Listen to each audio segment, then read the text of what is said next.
ստեղծության գումար դրա դիմացով կսպանի, գումար հատկացնելու մասով քաղաքական գործարան չէ, ընդդիմադիր քաղաքական գործի կողմից, բայց հաշվի առնելով, որ եղել է ասուլիսի ժամանակ, հենց Արցախի պատերազմը, առաջին պատերազմը ավարտվելուց հետո, դատարանները գտան, որ հանցակազմ չկա և հիմնավոր կասկածով գործը ստեղծության կալանավորում ստեղծության տեղի չունեցավ, բայց այդքանով հանդերձ դատախազությունը գտա, որ այս գործը պետք է ունենա դատական ավարտ, դնում ենք դատարանը, մինչև հիմա շարունակվում է, վարությունները իհարկե անցել է։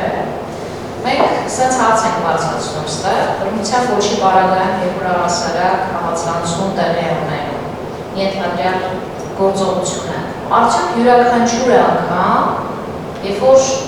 համացանցում դա չի փակվում և լրատվականին օրինակ չեն ասում, որ դու այլևս չպետք է տվյալ նյութը տարածելու հնարավորություն ունես։ Արդյոք պարբերաբար դրա մասին քաղաքացին չի իրազեկվում։ Ու եթե դուք դա թույլ եք տալիս, ստացվում է, որ դա այդքան էլ կոչ չի, որտեղ ամեն անգամ, երբ որ ես դա միացնելու եմ, տեսնելու եմ, հնարավոր է ոգեշնչվել ու կատարել եք գործողություն, ինչի համար հիմա հետապնդվում եմ։ Այս հարցն ենք բարձրացնում, դեռ դատարանները որևէ բան չեն ասում։ Ես գտնում եմ, որ ինքը հակասահմանադրական հոդված է, որովհետև չկա հստակություն։ Պայքարումը հիմնականում լավ չէ, բայց փաստ է, որ ժգայլերի օրինակով եվրոպական դատարանի կողմից տրված և Պերինչեգի հիմնականով դատական ակտի չափանիշներով մեկ գործ նաև ունեինք Պավել Մանուկյանի բոլորիդ հայտնի գործով, ինքը երկրորդել էր մեկ այլ անձի արված արտահայտությունը, ընդհանրապես կրկնել էր, այսինքն դատախազության դիմաց ակցիա էր արել, որևէ ականատես չէր ասել, որ մենք լսել ենք նույնիսկ ինչ է ասում, խոսքը ուղղել էր ոստիկանությանը այլ կոչնարությանը, այս դատարանները գտան, որ արարքի մեջ կա հանցակազմ և ստեղծության ունի համապատասխան դատական ակտ։ Մեկ գործեր ունեմ, որ անմիջապես Արցախում սովից, այդ սովի ընթացքում էլի քաղաքական գործիչներից ընդդիմադիր մեկը եղել նախաքննության գաղտնիքի տակ դրա համար չեմ մասնավորեցնի,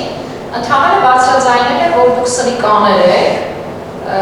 մարդիկ ընդդեռ սովամահ են լինում, իսկ դուք նստած ծնունդ եք անում, Փաշինյանի ծնունդն եք շնորհավորում,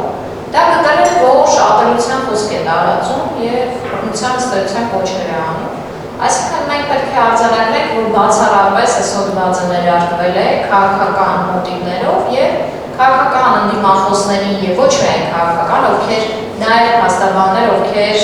կհանդգնեն պաշտպանություն իրականացնել իրենց ֆեյսբուքյան էջերում համապատասխան խոսքը հղելով,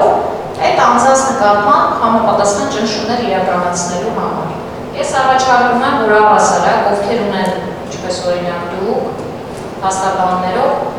պարբերաբար ոչ միայն եվրոպական դատարան գանգատներով արգվի, որպեսզի վերջի վերջո հասկանան, թե ինչ է կատարվում, նաև առաջարկում եմ